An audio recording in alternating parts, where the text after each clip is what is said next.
June 1944, Normandy, 06:41 a.m. The beach was already covered in bodies. Smoke drifted through shattered bunkers. And somewhere in the ruins, German snipers were watching, waiting, counting every American step. They had complete control, until one strange signal appeared, and everything changed. For the first 3 days after D-Day, Allied troops faced a silent nightmare. German snipers. They didn't charge. They didn't shout. They didn't panic. They waited, hidden inside church towers, behind broken walls, inside collapsed farmhouses. Every movement was punished. A helmet lifted, a rifle adjusted, a soldier stood up. Crack! Another man fell. American units advancing inland were being slowed to a crawl. Not by tanks, not by artillery, by single bullets.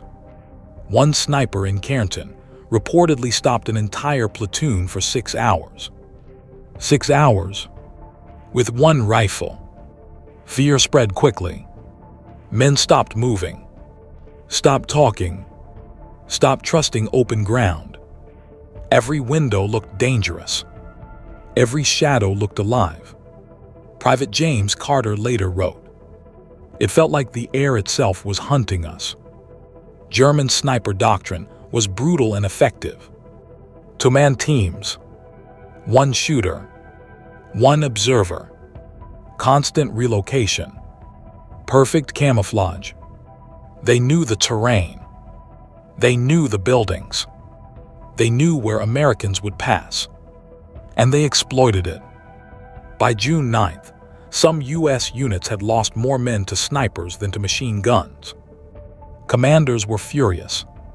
Progress was too slow. Losses were too high. Morale was slipping. Something had to change. Fast. Then, in a small command post near St. Lo, an American lieutenant proposed a strange idea. Not more firepower. Not more armor. Deception. A psychological trick. At first, everyone laughed. Then they tried it. And within days, German snipers began disappearing. Lieutenant Robert Hale spread a map across a wooden crate. Around him, tired platoon leaders leaned in. "Snipers are predictable," he said quietly. "They wait for movement. So let's give them movement." From a nearby supply truck, soldiers unloaded strange cargo. Canvas jackets, old helmets, wooden poles, sandbags. Within hours, American engineers had built crude human shapes. Fake soldiers, mannequins. They dressed them in uniforms, placed helmets on top, attached them to sticks. From a distance, they looked real. Too real. At dawn, the first test began. A mannequin was slowly raised above a ruined wall near Cairnton. Just a helmet and shoulders. Exactly how a real soldier would peek. Nothing happened. 10 seconds. 20. Then, crack. The helmet flew off. A perfect headshot. Cheers erupted behind cover. They had found him. Artillery coordinates were marked. Mortars fired. The building collapsed in dust and flame. Silence followed. That same morning, more mannequins appeared. In fields, in streets, on rooftops. They popped up briefly, disappeared, reappeared somewhere else. Each time German snipers fired. Each time they revealed their positions. By nightfall, at least 7 sniper nests had been destroyed. The psychological effect was immediate. German shooters grew cautious, hesitant, paranoid. Was that movement real? Or bait? Some stopped firing. Others waited too long. And waiting in war is death. One German sniper, later captured, admitted, "After the third dummy, I no longer trusted my eyes." American infantry noticed the change. Fewer sudden deaths. More movement. More confidence. Momentum returned. But the Germans were adapting too.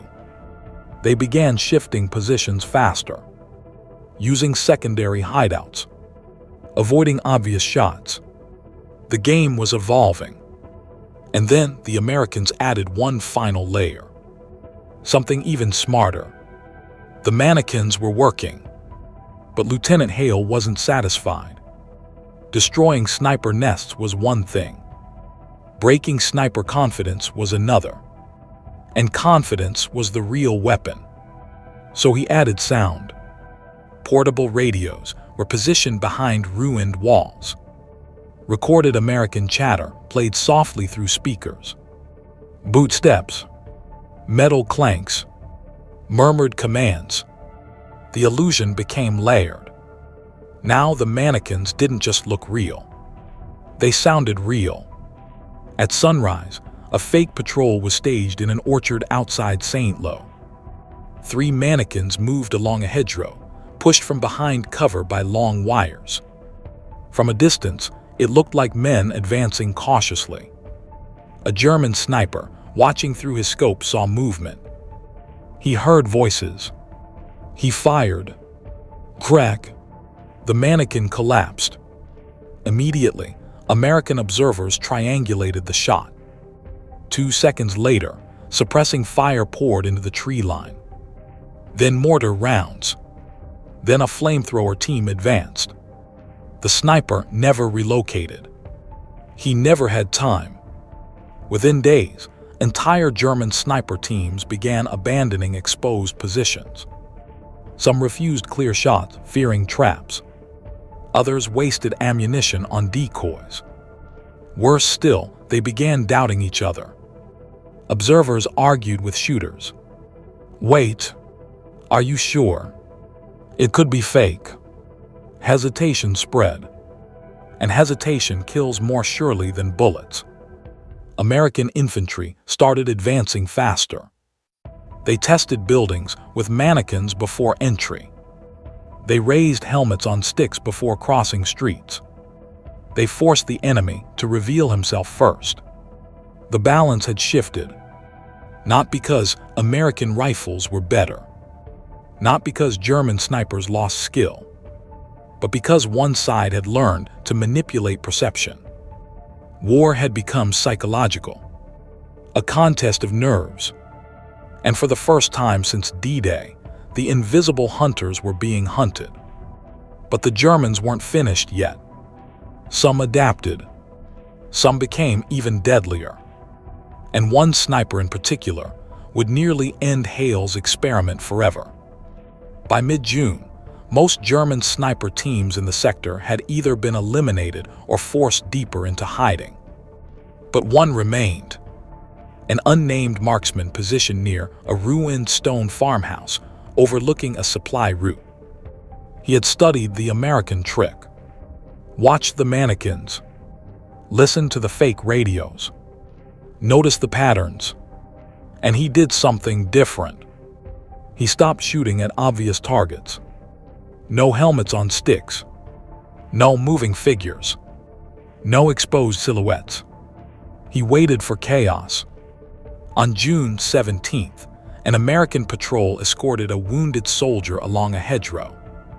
No decoys. No dummies. No noise. Just real men. Hale observed from a distance. Everything seemed normal. Then, crack! Private Lewis dropped instantly. No warning. No second shot. Perfect execution. Panic spread. Men froze. Returned fire blindly. Nothing. The sniper had already relocated. This was a professional. Hale realized the danger. If soldiers lost trust in the system, fear would return. So he adapted one final time. That night they staged a massive deception. Dozens of mannequins were placed across open fields. Radios played loudly. Fake orders echoed. Movement everywhere. It looked like a major advance. The sniper watched, waited, calculated, and finally fired.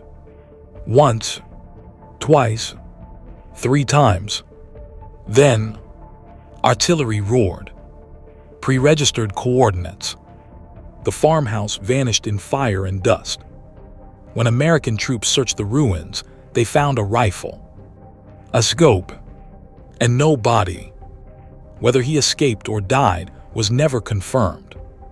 But after that night, sniper activity dropped sharply. The roads reopened. Supplies flowed. Infantry advanced.